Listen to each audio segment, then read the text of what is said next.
Hey up everybody, Magpie Gaming here, and in this video I'm going to do something a little bit different from my usual videos. It's not really going to be about gaming, but it does affect a lot of things that surround gaming services and services such as YouTube that you're watching this video on right now. So what we're going to talk about is net neutrality. Now this might be something that you've seen in the news recently. There has been a big upsurge in news about this due to certain decisions that may or may not be taken over in the United States. So what is net neutrality? Well, basically since the internet came out, everything has been pretty much free. You would be able to browse any website at your leisure at the same speed, or at least at the same speed as a website would be able to serve its pages to you. There was no extra charge for looking at that website as compared to that website. There was no throttling from that website compared to that one. You know, everything was equal. Now, a few years ago over in America, net neutrality was sealed into the law books, and this was done when basically the internet was viewed in America as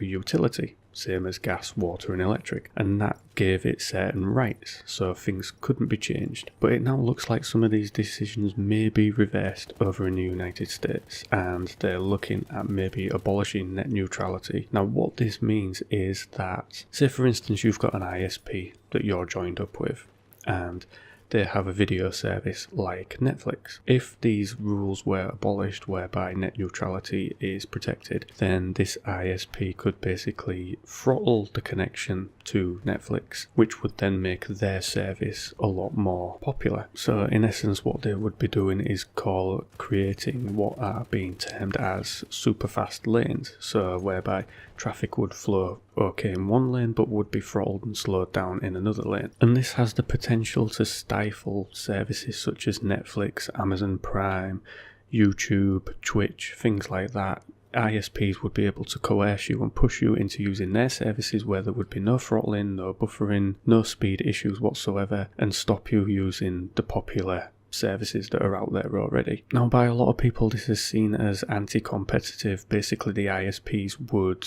judge, they would tell you basically what you can and can't look at, or maybe you can go and look at these other things and use these other services, but we'll charge you a fee. If you want to be streaming through Netflix or Amazon Prime or YouTube, then you need to sign up for this different account and pay a different amount each month for your service to have access to those. So you can see how this would be massively detrimental to the internet, especially over in the United States. But I'm from England, so why am I talking about this, which seems it might only affect America? Well, it won't just affect America. First of all, quite a lot of the viewers that I get on this channel are from over in America, so this is going to affect them massively if it does come about. But also what happens in America with regards to a lot of technology and especially things on the internet, these things tend to tumble down into other countries, and before you know it, the United Kingdom would be next, parts of Europe, if indeed the world. So it's really not something that we want to happen. It's not something that we want to be created. And you could argue, especially here in England anyway, that this exists in a certain form right now. I do know of my local ISP which has in the past throttled connections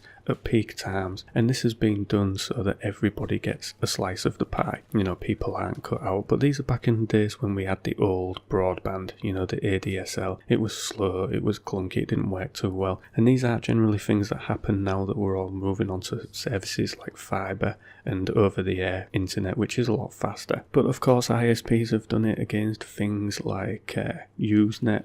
You can sometimes find that your Usenet connection will be throttled because generally Usenet isn't used for anything good. It's usually used for piracy and things like that. And also like peer-to-peer services, they would get throttled, but people generally turn a blind eye to that because you really shouldn't be doing things like that anyway. But there you go. Now whether or not this would be allowed to happen over here in the EU is not known right now. In the EU, net neutrality is pretty much protected the same way that it is over in the States right now. It's protected under a charter, under an EU amendment or something like that. I'm not entirely sure of the details, but it is protected over here right now. But were it to become popular over in the States, if it happened and these large companies started to lobby the EU, would they then change their minds? You know, at the end of the day, money does talk, so this is definitely something that we don't want to happen. We don't want it to come along.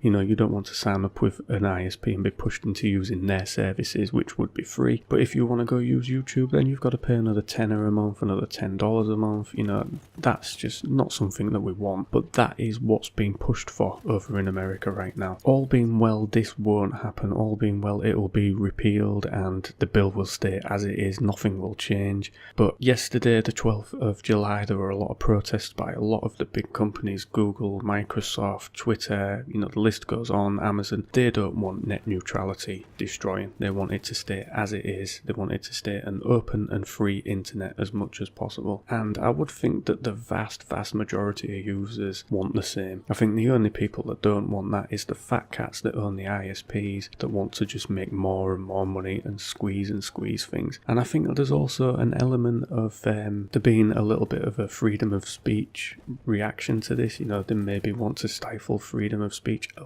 little bit. We've definitely had a lot more in the news recently about fake news and how it's being used to change crucial decisions. You know, a lot of people said there was fake news spread about Brexit, fake news spread about the American presidential run, and a lot of these ISPs are tied in with large news corporations, so it could be that they want to maybe twist things and push their own agendas through this. That might be slightly conspiracy theorist of me, but a lot of people tend to believe that, and usually there is never no smoke without fire. So what will happen next, we don't know. We're just going to have to wait to see what happens over in the United States and see whether this bill gets repealed.